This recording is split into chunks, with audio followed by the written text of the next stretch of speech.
जब यूरोप को डराने वाला युद्ध यूक्रेन में चल रहा है, तब स्पेन से आई एक खबर ने पूरे नेटो को डरा दिया।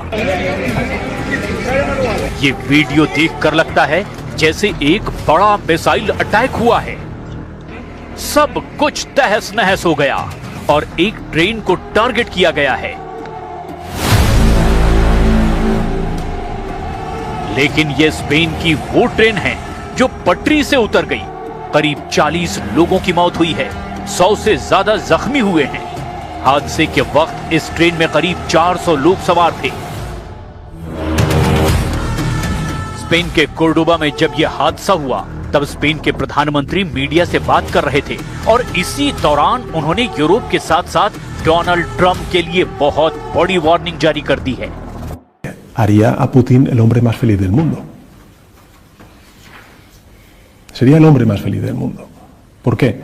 Uno, porque de alguna manera legitima su invasión y su acción unilateral y cuestionamiento de la integridad territorial de Ucrania.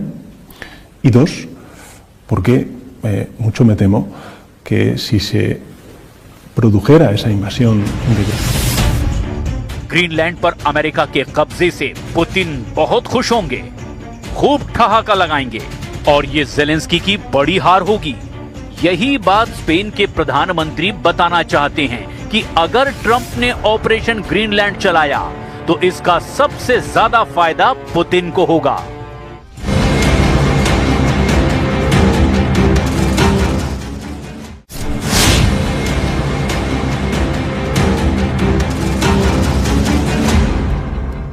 Iran ने स्पष्ट किया कि सर्वोच्च नेता अयातुल्लाह अली खामनेई पर किसी भी तरह का हमला या उनको पद से हटाने की कोशिश ईरानी राष्ट्र के खिलाफ युद्ध की घोषणा मानी जाएगी। अब इसका मतलब ये है कि ईरान इसे केवल एक सैन्य हमला नहीं, बल्कि अपने अस्तित्व और संप्रभुता पर अंतिम प्रहार मानेगा। ईरान के ऑल आउट युद्ध के पीछे 5 मुख्य कारण भी बताए जा रहे हैं।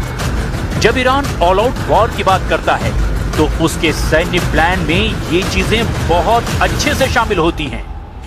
पहला है मिसाइलों की बौछार। ईरान अपने पास मौजूदा हजारों बैलिस्टिक और हाइपरसोनिक मिसाइलों जैसे फतह 2 का इस्तेमाल इजराइल के बड़े शहरों तेल अवीव, हाइफा और अमेरिकी सैन्य ठिकानों पर एक साथ करेगा। और हो सकता है कि कुछ ही मिनटों में ईरान 2000 से ज्यादा बैलिस्टिक और हाइपरसोनिक मिसाइलों को दाग दे। दूसरा है क्षेत्रीय विस्तार। युद्ध केवल ईरान तक सीमित नहीं रहेगा। ईरान अपने एक्सिस ऑफ रेजिस्टेंस यानी कि हिजबुल्लाह, हूथी, इराकी मिलिशिया को भी अब सक्रिय कर देगा, जिससे लेबनान, यमन, इराक और सीरिया में एक साथ कई मोर्चे खुल जाएंगे। तीसरा है हॉर्मुज जलडमरू मध्य की नाकेबंदी। ईरान दुनिया के तेल व्यापार के सबसे महत्वपूर्ण रास्ते को बंद कर सकता है, जिससे वैश्विक अर्थव्यवस्था चरमरा सकती है और ऐसी स्थिति अमेरिका और इजराइल को भारी नुकसान पहुंचा सकती है। चौथा है अमेरिकी ठिकानों पर हमला। कतर, बहरीन और यूएई में मौजूद अमेरिकी सैन्य अड्डों को वैध लक्ष्य मान करके उन पर ईरान सीधा और बड़ा हमला कर सकता है। पांचवा है परमाणु हथियार का विकल्प। हालांकि ईरान कहता रहा है कि वो परमाणु हथियार नहीं बना रहा, लेकिन ऐसी स्थिति में वो अंतिम बचाव के रूप में अपनी परमाणु क्षमता के इस्तेमाल की धमकी भी दे सकता है।